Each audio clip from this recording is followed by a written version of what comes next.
Bonjour à tous, chacun de nous a deux mondes dans nous-mêmes. Le monde du cerveau, de la compréhension, et un autre monde, celui du cœur, du sentiment, de la foi en Dieu. Aujourd'hui, voyons ensemble comment Dieu exige de chacun de nous de faire fusionner ces deux mondes bien qu'ils sont différents l'un de l'autre. À la fin de la paracha précédente, de la paracha de Shemot, on nous raconte la question de Moshe Rabbeinu à Dieu. Lama areota la'amazeh. Pourquoi tu as fait du mal à ce peuple? Cette grande question de Moshe Rabbeinu à Dieu. Cette question était comment est-ce possible que d'une mission que Dieu a demandé de faire par Moshe Rabbeinu et à propos de la sortie d'Égypte, c'est ressorti finalement que areota, quelque chose de négatif. En effet, en plus du fait que Paro n'a pas renvoyé le peuple juif, Paro a endurci l'esclavage du peuple juif. Et le rabbi explique la question de Moshe Rabbeinu. C'est une mission qui est liée avec la délivrance du peuple juif d'Égypte. Donc c'est une délivrance qui est entièrement bonne, quelque chose d'entièrement positif. Deuxièmement, ça se fait par un délégué qui est Moshe Rabbeinu, à propos duquel il est dit que dès qu'il est né, la maison elle était tov, elle était bonne, c'est-à-dire que dès qu'il est né, il n'y avait que du bien. De plus, troisièmement, celui qui l'a envoyé, c'était Dieu, Birvodo Beatzmo, Dieu lui-même, en effet. Le peuple juif en Égypte avait tellement sombré dans l'obscurité, dans l'idolâtrie égyptienne, ce qu'on appelle les Memtet Char et Touma, les 49 portes d'impureté, que leur délivrance ne pouvait être uniquement par Dieu lui-même, dans l'expression de la chassidoute. Ça ne pouvait pas venir d'un niveau qui est dans le Seder Ishtalshelut, l'enchaînement des mondes, une lumière divine qui est liée avec le monde, mais ça devait venir d'un niveau qui est plus haut de Dieu lui-même, car si ça serait venu d'un niveau qui est lié avec les mondes, les accusateurs auraient pu questionner, demander des questions, dire pourquoi ci, pourquoi ça, etc., pourquoi tu vas délivrer plutôt l'un que l'autre. Donc, en tous les cas, ça venait de Dieu lui-même. Et Dieu lui-même, il est entièrement bon, il est entièrement uniquement de bonté. Dans le langage de la Kabbalah, la Chassidoute, c'est le niveau de Atik, un niveau très, très haut, ce qui s'appelle de manière plus précise, Pemiuta Kater, le niveau intérieur de Kater. Là-bas, il y a écrit Letzma la Bayatika, il n'y a pas de gauche, il n'y a pas de négative. Alors, après toutes ces bonnes choses, une bonne délivrance, un bon délégué, celui qui l'envoie, c'est Hachem lui-même. Alors la question de Moshe Rabbeinu, elle se pose, vu que tout est tellement bien, comment est-ce possible que de cela, de cette mission que j'ai fait, il y a du areota, il y a du mal qui en est ressorti? Sur ça, Dieu lui a répondu au début de notre paracha, de la paracha de Vaera. Dieu, il dit, Vayomer el avani avaye. Il dit à Moshe Rabbeinu, je suis avaye, Yudke Vavke. Vaera el Avram, j'ai apparu à Avram, au patriarche, ou Shmi avaye lonodati lahem. Je ne me suis pas apparu avec mon nom de Avaye. Vega makimoti, et j'ai fait mon alliance avec eux, etc. Donc, en autre mot, Kadosh Baruch, il répond à Moshe Rabbeinu, sache que Avram, Yitzhak et Yaakov, les patriarches, ils ont passé des épreuves qui étaient très très grandes, et quand même, eux, ils n'ont pas demandé de questions. Et donc, Chaval, Alde Avdin, Velomishtakrin, dommage qu'ils ont été perdus, ils ne sont plus là aujourd'hui, les patriarches, et il n'y en a plus comme eux. Donc, en autre mot, Dieu il a dit à Moshe Rabbeinu, regarde les patriarches, Avram, Yitzhak et Yaakov, eux aussi ils ont eu des épreuves, eux aussi pas tout était logique et compréhensible, et pourtant, ils n'ont pas demandé de questions. En autre mot, Dieu lui dit, regarde, il faut se comporter comme les patriarches. Donc ça, c'est la question de Moshe Rabbeinu à la fin de Parashat Shemot, et la réponse de Dieu au début de la Parashat de Vaera. Le rabbi demande trois questions. Premièrement, en effet, il faut comprendre, pourquoi Moshe Rabbeinu a demandé cette question? Surtout que Moshe Rabbeinu, son niveau, il est plus haut que celui des patriarches. Car Moshe Rabbeinu, c'était le 7e, depuis Avraham Avinu. Il y a Avraham, Yitzhak, Yaakov, Lévi, Kehat, Amram et Moshe. Moshe, c'est le 7e. Il est écrit à propos du 7e que Kolashvin, Chavim, que tous les 7e, ils sont chéris, ils ont une particularité. Car la particularité, le niveau du 7e est encore plus haut que les 6 précédents. Et vu que les patriarches n'ont pas demandé de question, le rabbi demande comment ça se fait que Moshe Rabbeinu, qui a un niveau encore plus haut, pourquoi lui demande l'Ama Areota, pourquoi il demande à Dieu, pourquoi tu as fait du mal? Ça, c'est la première question. Deuxième question, le rabbi demande, vu que Dieu, dans sa réponse à Moshe Rabbeinu, il a souligné la qualité des patriarches. Les patriarches ne donnent pas des questions. Dans ces cas-là, quand il mentionne le nom des patriarches, Abraham, Yitzhak et Yaakov, en ce qui concerne le troisième des patriarches, Yaakov, Dieu aurait dû plutôt mentionner le nom qui représente donc le haut niveau du troisième des patriarches, qui est le nom Israël, qui monte donc sur un haut niveau plutôt que le niveau de Yaakov. Yaakov, ça vient du langage de Ekev, le talon, et Israël, dans le mot Israël, il y a Roche, qui veut dire la tête, donc c'est un niveau qui est plus haut. Troisième question, le rabbi nous dit, tout d'abord, que toutes les histoires de la Torah, c'est un enseignement, une leçon pour tout homme. Et évidemment, lorsqu'on parle de notre histoire à nous, parce que c'est évident que si la Torah nous le raconte, c'est pour prendre une leçon. Parce que la Torah, elle ne raconte jamais quelque chose de négatif. Même lorsqu'elle parle des animaux impurs dans la paracha de Noach, ceux qui vont rentrer dans l'arche, la Torah ne dit pas un animal qui est tamé. La Torah dit un animal qui n'est pas tahor. Donc pour parler positivement. Donc il en est sûr ici, lorsque la Torah, elle nous parle ici d'un juif, pas stam d'un juif, mais d'un juif qui est Bechir Ivraïm, qui est l'élu de toutes les créatures, donc de Moshe Rabbeinu, qui est l'élu donc de tous les Bnei Israël, et quand même la Torah nous raconte quelque chose qui n'est pas dans les louanges de Moshe Rabbeinu. Et c'est clair, c'est sûr et certain que c'est pour nous donner un enseignement dans chaque génération. Quel enseignement à nous donner? Que le comportement qu'il faut avoir envers Akadosh Baruch Hu, c'est de choisir la voie, la manière de se comporter comme les patriarches et ne pas demander des questions. Donc ça, c'est l'introduction pour la troisième question. La question maintenant est là, le rabbi demande. Dans ce cas-là, c'est très difficile à comprendre. Comment est-ce possible que tout homme, chacun de nous, et particulièrement dans notre génération, la génération de Igveta de Meshicha, des talons de Mashiach, nous allons avoir le choix de choisir une des deux voies. Si on te dit, choisis ou bien la voie des patriarches, ou bien celle de Moshe Rabbeinu, et on te dit, choisis celle des patriarches.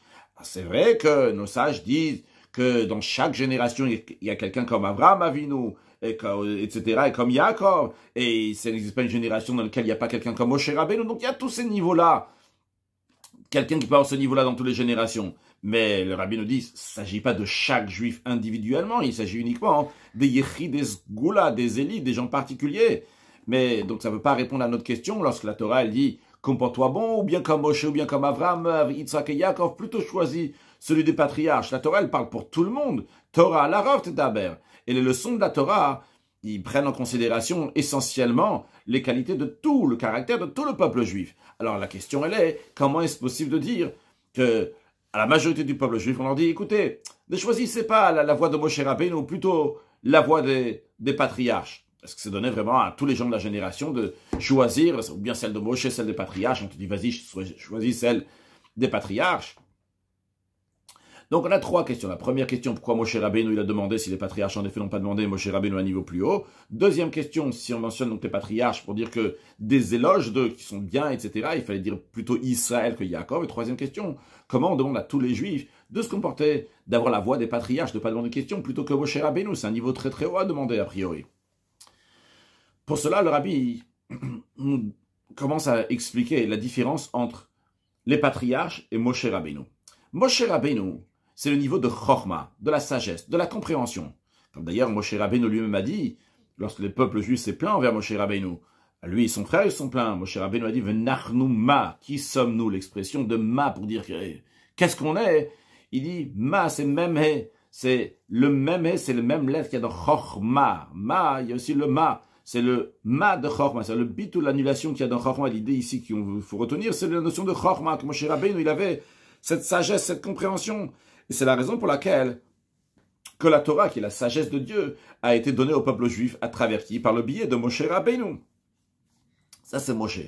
Mais les patriarches, quand on met les patriarches par rapport à Moshe Rabbeinu, les patriarches sont plutôt les midot, les attributs. Ça ne veut pas dire qu'ils n'ont pas la sagesse, la compréhension, etc. Mais ça veut dire que par rapport à Moshe, c'est pas ça leur qualité. Leur qualité, c'est plutôt les midot, les attributs, les sentiments. Voyons, Abraham, Yitzhak et Yaakov, étape par étape. En ce qui concerne le travail d'Abraham, c'était essentiellement la bonté, l'amour. Il servait Dieu avec amour, comme il est dit, Abraham, Oavi, Abraham, celui qui m'aime, qui l'aime Dieu.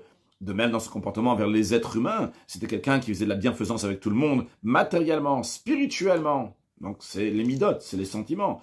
De même le travail de Yitzhak, le deuxième des patriarches, c'était essentiellement dans la voie de rigueur, dans la crainte. Comme il est dit, ou pachad Yitzhak. quand on parle du Dieu de Yitzhak, on dit la crainte de Yitzhak. Car en effet, lui, il servait Dieu par la crainte. C'est la raison pour laquelle, que dans le monde matériel ici, lorsqu'il y avait quelque chose qui n'allait pas, il ne pouvait pas supporter ce mal, même de manière la plus raffinée. C'est la raison pour laquelle, que lorsqu'il y avait les femmes de Esav qui faisaient l'idolâtrie, et pour cela, donc, ils faisaient des encens, eh bien, ses yeux se sont affaiblis, sont aveuglés, ils ne pouvaient pas bien voir à cause de cette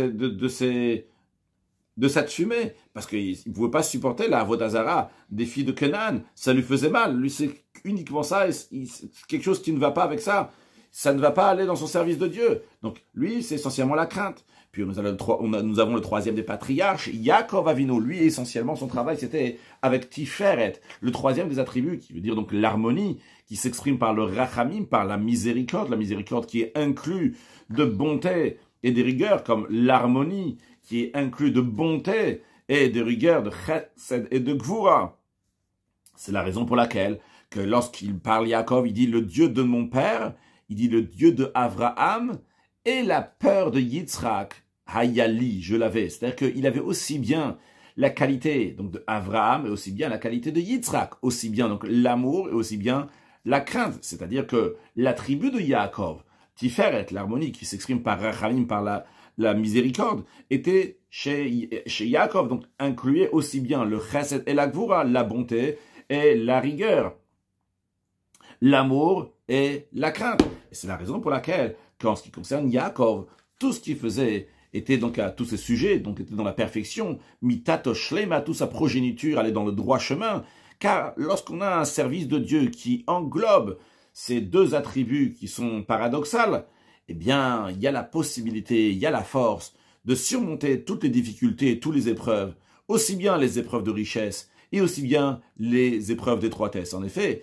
Yaakov a surmonté l'épreuve de richesse et de largesse lorsqu'il était chez Lavan, d'ailleurs Lavan, ça veut dire aussi blanc. Lavan, c'est son beau-père, mais Lavan, la traduction, ça veut dire blanc, le blanc qui représente le chesed, qui représente la bonté. Et comme il est écrit que lorsqu'il était là-bas, va yifotzaïsh meod meod, que Yaakov a extrêmement prospéré, une très très grande réussite. Il avait la richesse, et quand même, il s'est bien comporté, lui et sa descendance. De même, il y avait des moments donc, de difficulté, d'étroitesse chez Yaakov, donc c'est plutôt lié avec la rigueur. Lorsque Esav, il est venu le voir, il avait 400 hommes avec lui, il voulait lui faire du mal, et quand même, finalement, après tout, Yaakov est resté entier, il est resté shalem, comme il est dit que Vayavo Yaakov shalem, que Yaakov est arrivé après tout ce qui est passé. Il était quand même shalem, il était quand même entier. Parce qu'en effet, quand on a cet attribut-là qui englobe aussi bien la bonté et la rigueur, eh bien, on peut surmonter aussi bien des épreuves qui sont liées avec la bonté, avec la largesse, et aussi bien des épreuves qui sont liées avec l'étroitesse. Donc, qu'est-ce qu'on voit d'ici? On voit que les patriarches, leur particularité, c'est quoi? C'est les midot. Les attributs, chesed, gvura, tiferet, la bonté, la rigueur, l'harmonie. Le Rabbi souligne, bien que évidemment les patriarches ont étudié la Torah, comme le sage disent, en ce qui concerne le premier des patriarches, Avraham Avinu, que Dieu a fait que ces deux reins étaient comme deux sages, et il lui donnait la compréhension, il lui donnait conseil, il lui enseignait de la sagesse. Alors, on voit qu'ils étudient la Torah. De même, nos sages disent que toujours, dans l'époque de nos sages, il y avait toujours une yeshiva avec eux. Avraham Avinu, il était ancien, il étudiait la Torah. Alors, la raison pour qu'on dit ancien à chaque fois de Avraham, Yitzhak était ancien, Yaakov était ancien, etc. Parce qu'il y a des versets qui sont liés avec Avraham Zaken, et à chaque fois il y a écrit donc l'expression de Zaken. En tous les cas, il y avait toujours une yeshiva chez eux. Donc, ils avaient aussi l'étude de la Torah. De même, quand on parle de Moshe Rabbeinu, tout à l'heure on a dit que Moshe Rabbeinu, sa particularité, c'est la compréhension, la sagesse, c'est lui qui donne la Torah. Le Rabbi dit, Moshe Rabbeinu aussi, il avait le travail des midot, des attributs, aussi bien le chesed, la bonté, de partager donc des sentiments avec d'autres juifs, comme il y a écrit lorsqu'il est sorti, il a vu que le peuple juif était en esclavage, Vayar besivlotam, il a observé le fardeau que le peuple juif il a partagé donc ce sentiment-là. De même, en ce qui concerne donc la rigueur, il y a écrit que lorsqu'il a vu qu'un juif avait levé la main sur un autre juif, il a dit Racha, pourquoi tu frappes ton ami, il ne faut pas lever la main sur quelqu'un d'autre. Il y avait une rigueur chez Moshe Rabbeinu, mais quand même, bien que les patriarches et Moshe Rabbeinu, les deux, avaient aussi bien de la sagesse et aussi bien donc les sentiments, les attributs, mais quand même, la différence elle est que Moshe Rabbeinu essentiellement c'est la chorma, la sagesse, et chez les patriarches c'est essentiellement les midot, les attributs. Moshe Rabbeinu, c'est lui qui a donné la Torah au peuple juif. C'est d'ailleurs pourquoi la Torah a été appelée en son nom, quand on dit Zichut Torah Moshe Avdi. Le prophète dit, souvenez-vous de la Torah de Moshe, mon serviteur. Moshe, il a seulement donné la Torah, mais la Torah est appelée en son nom parce que c'est le sujet de Moshe Rabbeinu, c'est la sagesse de Dieu. Et le sujet essentiel des patriarches, c'est les attributs. Et c'est d'ailleurs la raison pour laquelle aussi le titre qu'on leur donne dans la Torah, Abraham Oavi. Abraham, celui qui m'aime, c'est Dieu qui parle, celui que Dieu il aime. Donc ça veut dire on souligne donc l'attribut, le sentiment qu'il y a chez Abraham Avinu.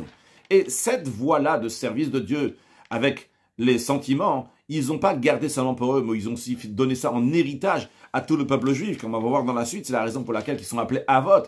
Avot des pères. Ils sont appelés, Moshe Rabbeinu n'est pas appelé un père, appelé un maître, mais pas un Av, un père, ce qui transmet donc son caractère et ses qualités à ses enfants. Maintenant, basé sur cela, que Moshe Rabbeinu, son sujet c'est la compréhension, la sagesse, le savoir, et les patriarches, leur sujet essentiellement c'est les sentiments.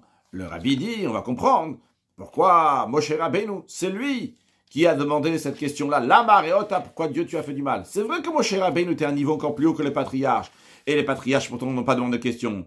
Mais justement, vu que Moshe Rabbeinu, son sujet essentiellement, c'est la sagesse, la compréhension, c'est lui qui a demandé la question. Parce que la nature du cerveau, c'est de vouloir tout comprendre. Et quelque chose qui n'a pas de raison, ça le dérange dans son service de Dieu.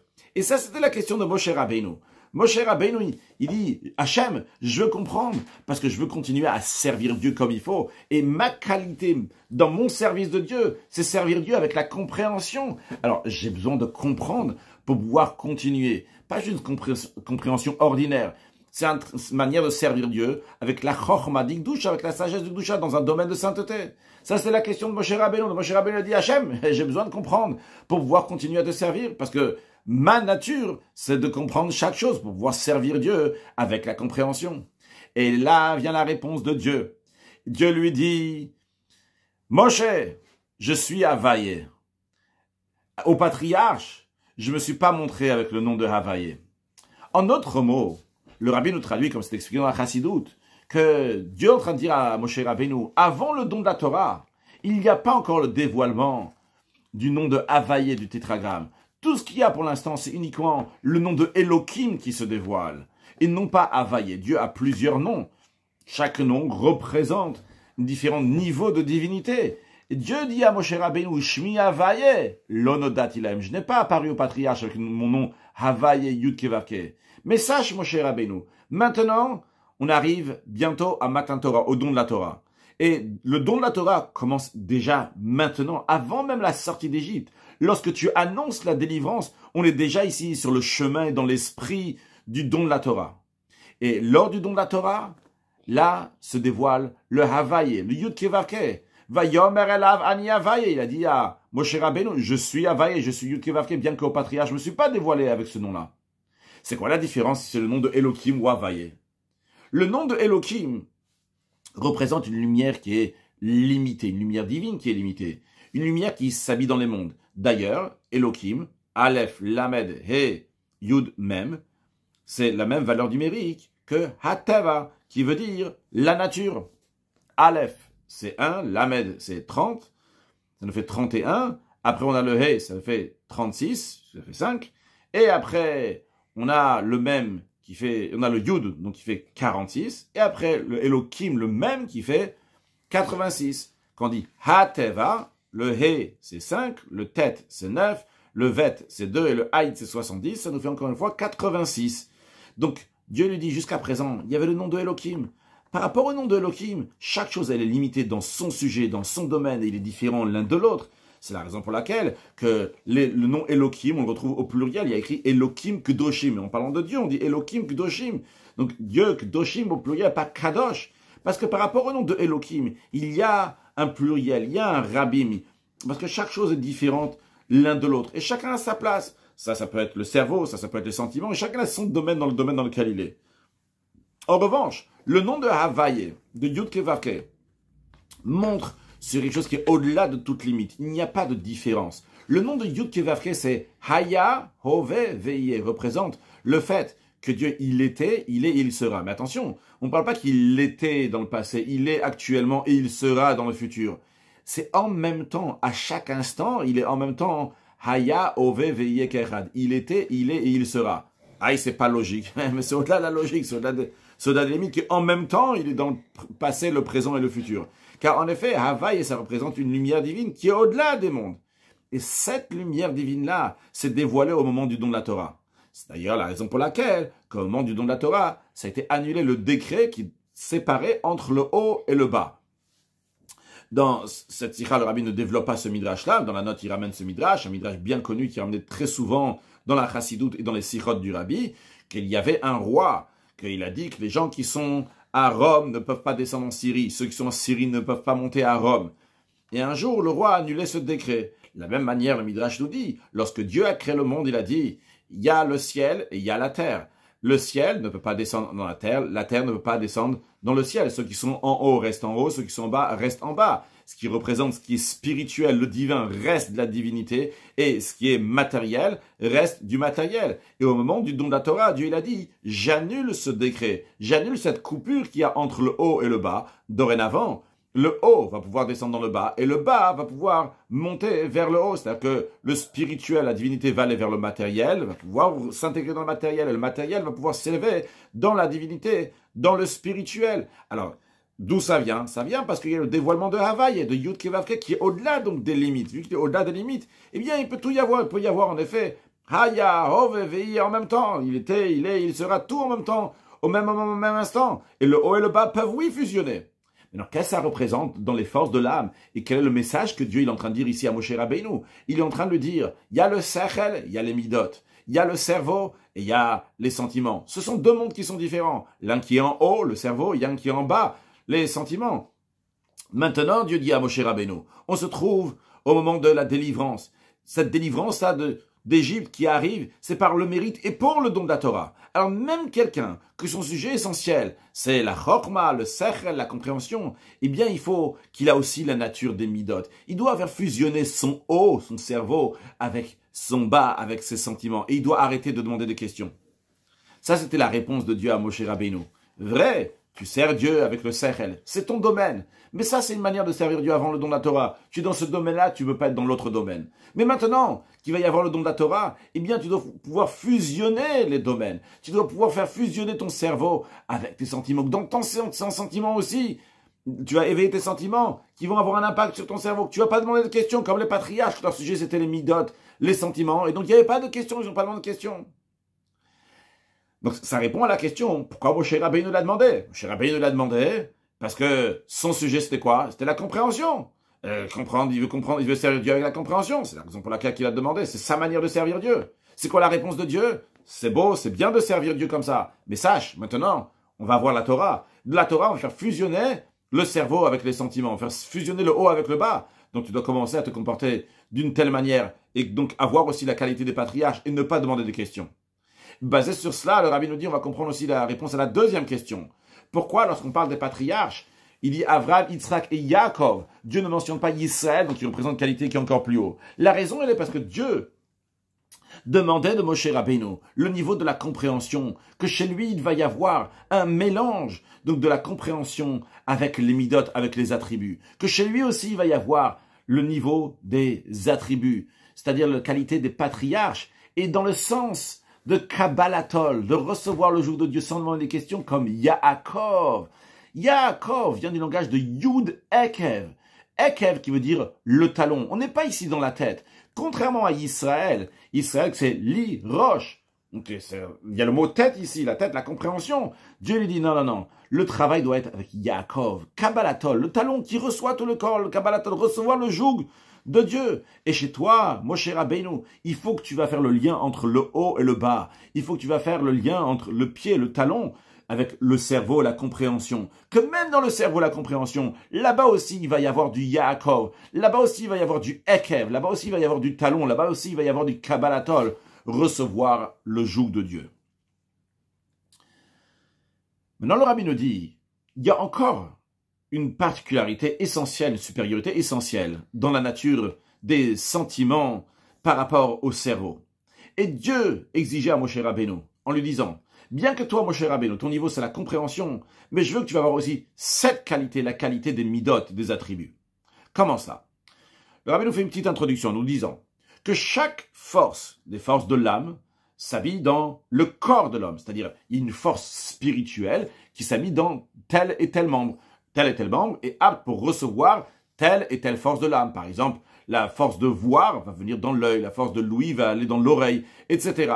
C'est la raison pour laquelle le Rabbi nous dit qu'on peut apprendre dans la manière comment les membres essentiels se trouvent dans le corps. Si on va regarder comment ils se trouvent, où ils se trouvent, etc. Par cela, on va comprendre aussi donc la force de l'âme qui s'habille dans ces membres-là. Donc, en ce qui nous concerne, nous avons le sechel et les midot, la compréhension et les sentiments. La compréhension se trouve dans la tête, dans le cerveau. Les sentiments se trouvent dans le cœur. Les deux, aussi bien le cerveau, la tête, et aussi bien le cœur, ils ont un grand impact. Ils donnent, ils partagent avec tous les membres. Mais il y a quand même une différence. Il y a écrit à propos du cœur que liba palig de chol shaifin, que le cœur partage à sa vitalité un impact sur tous les membres. Il n'y a personne qui peut l'empêcher. Ce qui n'est pas le cas pour le cerveau. Bien qu'il fait partie des tlat shlitim, des 3 gouverneurs, des 3 membres essentiels qui gouvernent le corps. Mais quand même, en ce qui concerne la tête, le cerveau, il y a la gorge qui s'appelle Meitzar Agaron, qui s'appelle donc l'étroitesse de la gorge. Donc c'est pour passer de la tête au cœur, ça doit passer par cette étroitesse, ce chemin-là donc de la gorge. Et ce chemin-là peut empêcher le cerveau d'avoir une influence sur le cœur. Uniquement une fois que l'influence du cerveau est venue dans le cœur, là, du cœur, on dit que liba palig lechol shaifin, que le cœur va donner à tous les membres. Alors, si on parle comme ça en ce qui concerne la tête et le cœur, que la tête a un impact, mais ça doit passer par une étroitesse et c'est pas évident que ça va passer donc dans tout le cœur, dans tout le corps. C'est uniquement une fois que c'est dans le cœur que ça va passer dans tout le corps. Alors, on peut en déduire aussi pour la compréhension qui se trouve dans la tête, dans le cerveau, et en déduire aussi pour les sentiments qui se trouvent dans le cœur. En autre mot, ce que le Rabbi va nous dire, c'est que quelque chose qui est dans la tête, la compréhension peut se limiter et rester uniquement dans la tête. Par contre, lorsque quelque chose est dans le cœur, eh bien là, ça ne va pas s'arrêter dans le cœur, ça va continuer. Comme le Rabbi nous dit, les midot, les attributs, ils exigent qu'on va passer à l'action. Par exemple, s'il y a de l'amour, l'amour va amener au concret, va à cet œuvre qu'on va faire du bien. S'il y a de la crainte, encore quelque chose qui est dans les sentiments, ça va amener à sourmera, à s'éloigner du mal.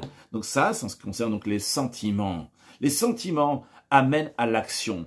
De la même manière qu'on a dit que le cœur, donc il a un impact sur tout le corps, de la même manière aussi, les sentiments ont un impact sur tout, ça va même jusqu'à l'action. En revanche, le cerveau lui-même, vu que son sujet, c'est de s'unir avec le sujet que la personne est en train d'étudier, alors non seulement que le sujet intellectuel ne va pas exiger de passer à l'action, même lorsque quelqu'un comprend qu'il faut se comporter d'une telle manière, non, c'est pas obligé que ça va passer, qu'il va se comporter d'une telle manière. Au contraire, le cerveau, c'est comprendre les choses de manière encore plus fine, et de s'unir avec le plaisir de ce sujet intellectuel dans lequel la personne se trouve. Et ça l'empêche de faire descendre ça vers le bas, d'aller vers le concret. Au contraire, la personne est en train de s'élever dans la finesse du cerveau, d'aller du bas vers le haut. Quand on retrouve ce sujet-là dans l'esprit de ce que Ben Azaï a dit. Ben Azaï a dit, qu'est-ce que je vais faire? Je me marie pas parce que j'ai envie d'étudier la Torah. C'est-à-dire, il voulait rester dans le sujet intellectuel. Dans l'étude, son plaisir était dans l'étude de la Torah.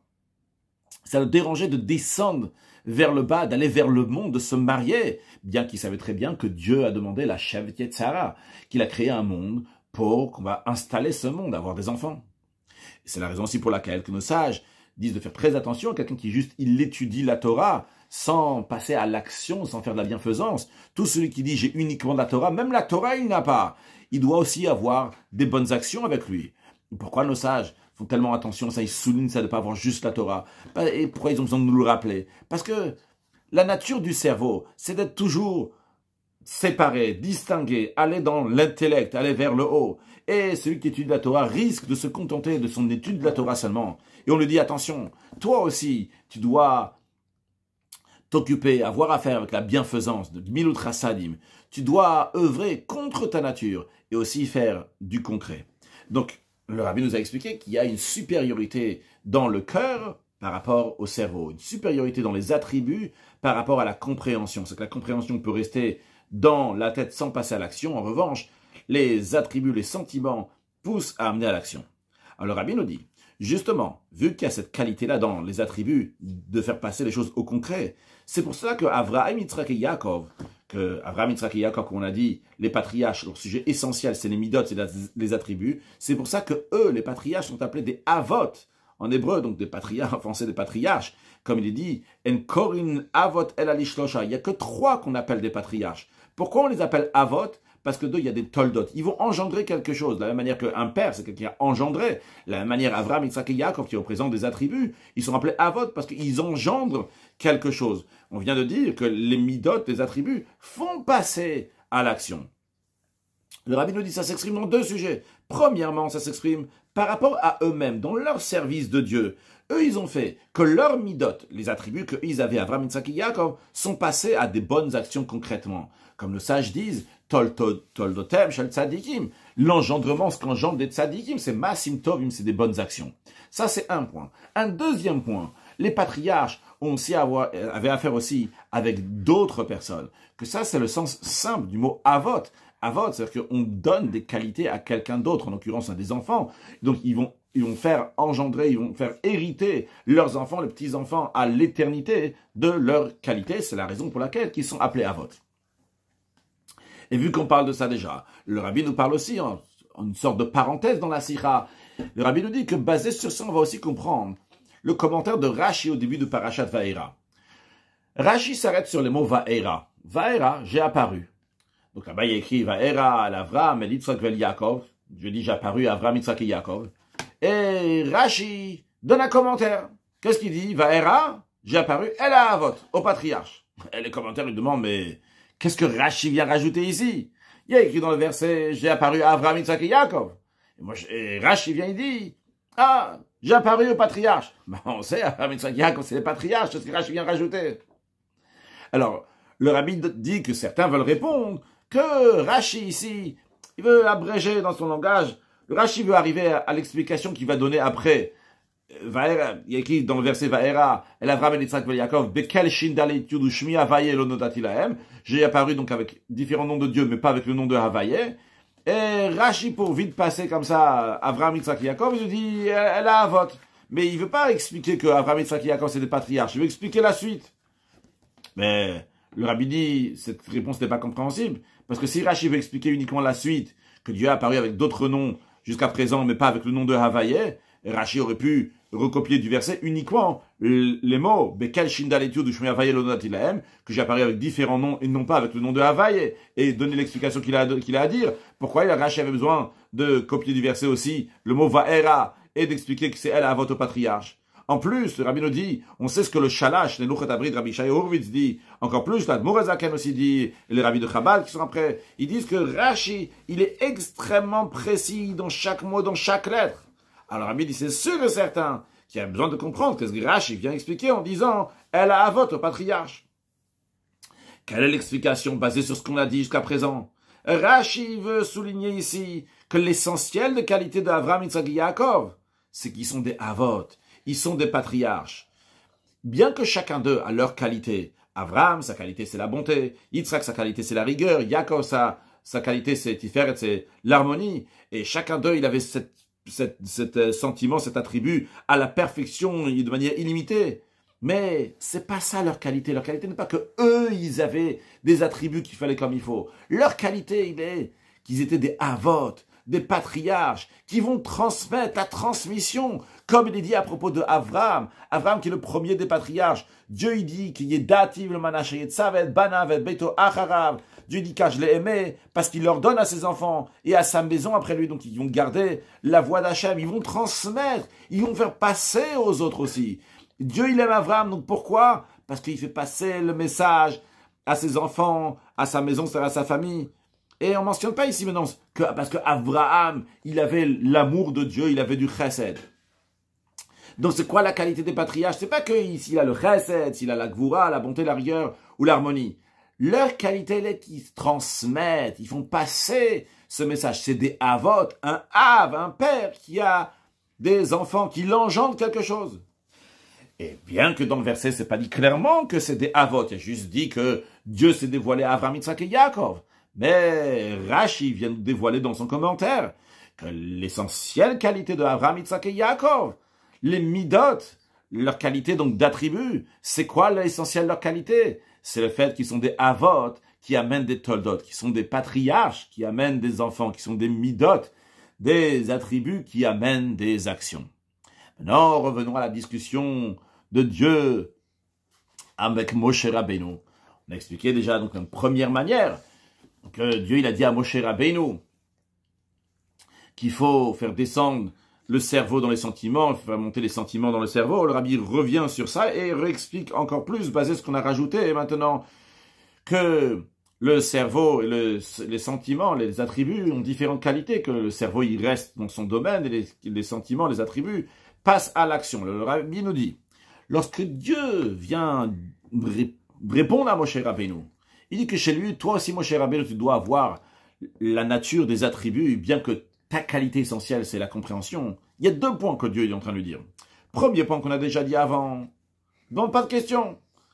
Reçois les choses Kabbalatol, en recevant le joug de Dieu. Mais une deuxième chose, le Rabbi dit, c'est ce qu'on vient de dire. Toi, Moshe Rabbeinu, tu dois aussi travailler, bien que tu es dans le sechel, dans le cerveau, dans le monde qui se détache, qui va vers le haut, eh bien tu dois travailler, avoir un travail de hamshacha, de hashpa, de faire descendre les choses ici-bas. Et en effet, on retrouve plus tard que Moshe Rabbeinu s'est préoccupé de ça, après Matan Torah, après le don de la Torah, encore plus même que les patriarches, parce que au final les patriarches, bien que leur sujet c'était les attributs, mais c'était des bergers donc d'une certaine manière qui se détachent du monde. Mais Moshe Rabbeinu, il a expliqué la Torah en 70 langues. Il a expliqué la Torah pour tout le monde, c'est-à-dire qu'il est descendu pour expliquer la Torah à tout niveau. De même en ce qui concerne le peuple juif, et il a dit, tu me dis de porter le peuple juif dans mon sein, de s'occuper comme un nourrice s'occupe de son nourrisson, c'est-à-dire de s'occuper de tout le monde. En effet, il est descendu vers le niveau de tout le monde, ce que Moshe Rabbeinu l'a fait, mais c'est ce que Dieu lui demandait. À ce moment-là, déjà dans la paracha de Vaïra, avant le don de la Torah, que maintenant il faut commencer à descendre vers le bas, ne pas rester dans le cerveau, ne pas rester dans l'intellect, dans un autre monde qui est séparé de l'action. Et d'ailleurs, le Rabbi nous dit, c'est aussi le sujet de 2 expressions qui est dit dans le Midrash que nous avons mentionné tout à l'heure, entre le roi qui avait interdit que ceux qui sont en Syrie vont aller à Rome, ceux qui sont à Rome vont aller en Syrie.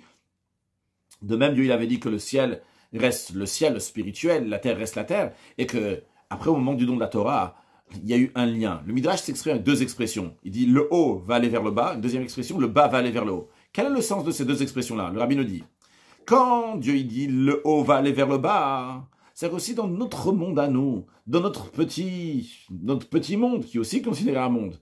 Il y a le cerveau qui va vers le haut. Et on dit, ce cerveau qui va vers le haut, il doit descendre vers le bas. C'est le deuxième point qu'on vient de voir, que Dieu dit à Moshe Rabbeinu, il faut descendre vers le bas, pas être distingué avec le cerveau, l'intellect, et quitter donc le sujet matériel, mais aller vers le matériel. Ça c'est le matin, le haut va descendre vers le bas. Et le deuxième point, le deuxième point que le Midrash dit que ceux qui sont bas vont aller vers le haut.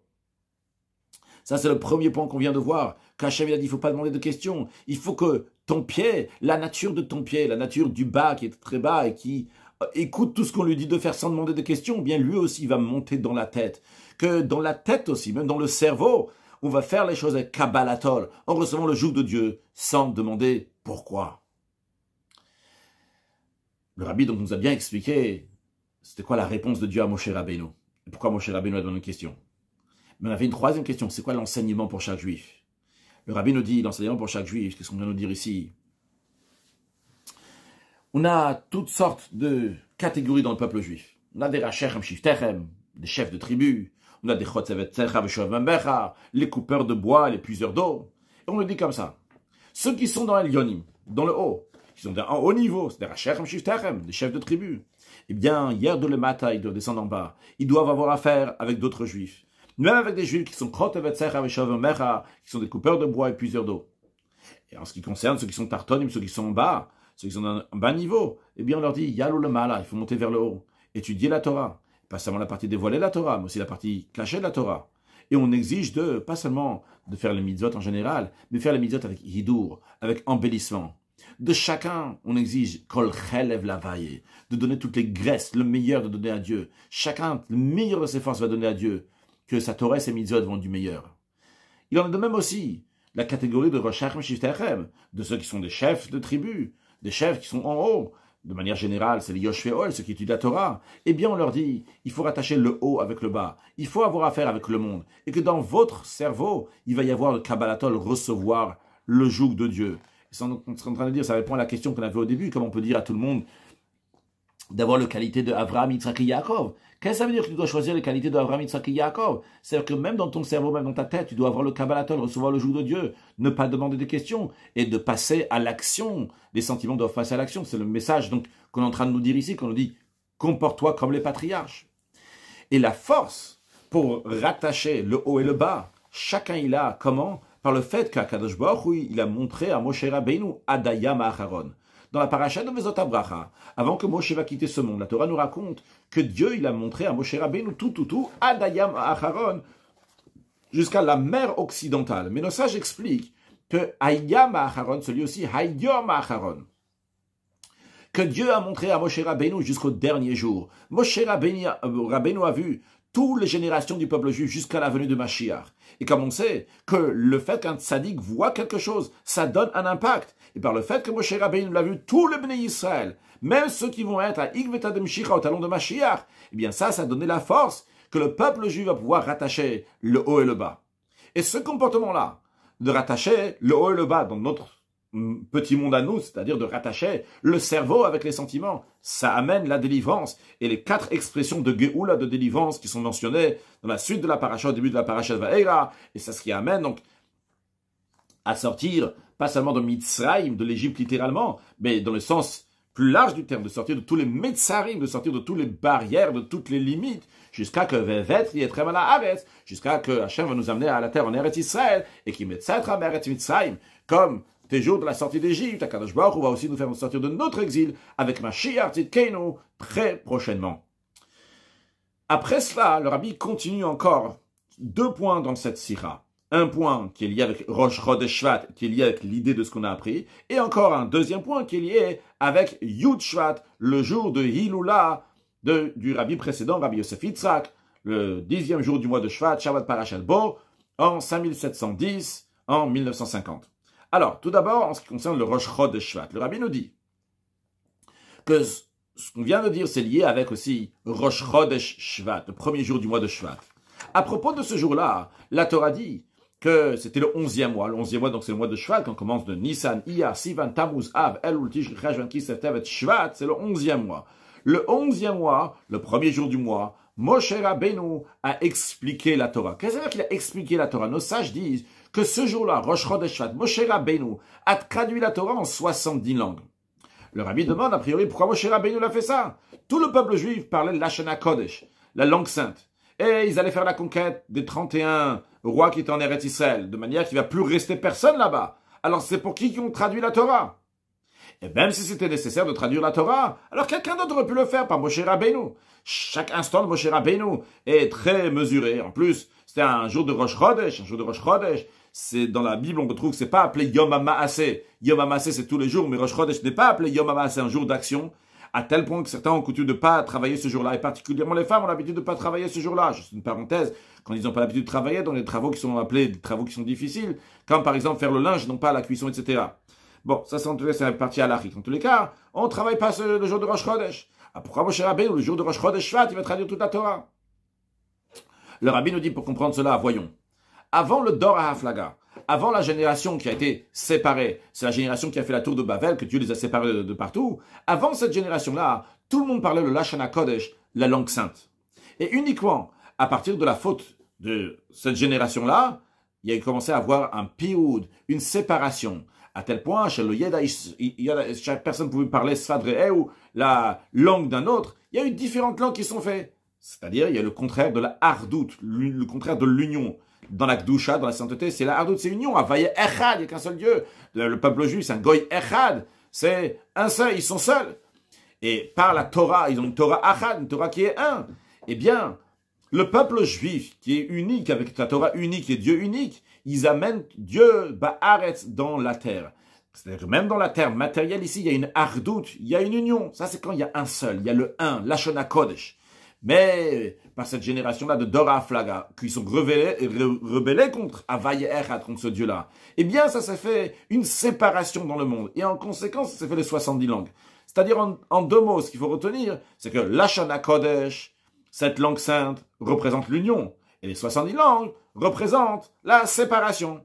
Alors, basé sur ça, le Rabbi nous dit, c'est ça l'intention de traduire la Torah par Moshe Rabbeinu. On va voir pourquoi dans un instant, pourquoi par Moshe Rabbeinu. Que Moshe Rabbeinu va traduire la Torah du Lashon HaKodesh, de la langue sainte, en 70 langues. L'idée derrière ça, c'est quoi? C'est de prendre la hardout, de prendre l'union, donc le Lashon HaKodesh, cette langue sainte, et de l'amener aussi dans des endroits dans lesquels il y a du pire, où il y a la séparation, il y a 70 langues. Que là-bas aussi, on va ressentir Havaye Echad, qui est un seul Dieu, par Torah Achad, par une seule Torah. Donc ça explique pourquoi il y avait besoin de traduire la Torah en 70 langues. Parce qu'il fallait prendre la hardout de Dieu, l'union de Dieu, le Lashon HaKodesh, et l'amener, le traduire dans les 70 langues, dans l'endroit dans lequel il y a la séparation. Pourquoi spécialement Moshe Rabbeinu, c'est lui qui devait faire ça et pas quelqu'un d'autre?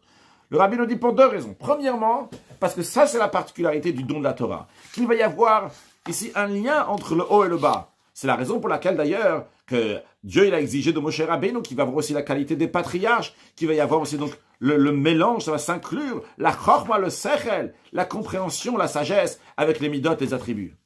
Et c'est la raison pour laquelle que Moshe lui-même, que lui c'est le niveau le plus haut de chorma, le plus haut niveau de compréhension de savoir, lui devait se rabaisser jusqu'à les 70 langues. C'est le chidouche de Moshe Rabbeinu, le sechel. Eh bien, c'est lui qui va traduire, qui va amener cette hardout-là dans les niveaux les plus inférieurs. C'est lui qui va montrer et qui a fait ce chidouche-là, donc de faire le lien entre le haut et le bas, tout le sujet de Matan Torah. Une deuxième raison pourquoi ça devait être spécialement Moshe Rabbeinu.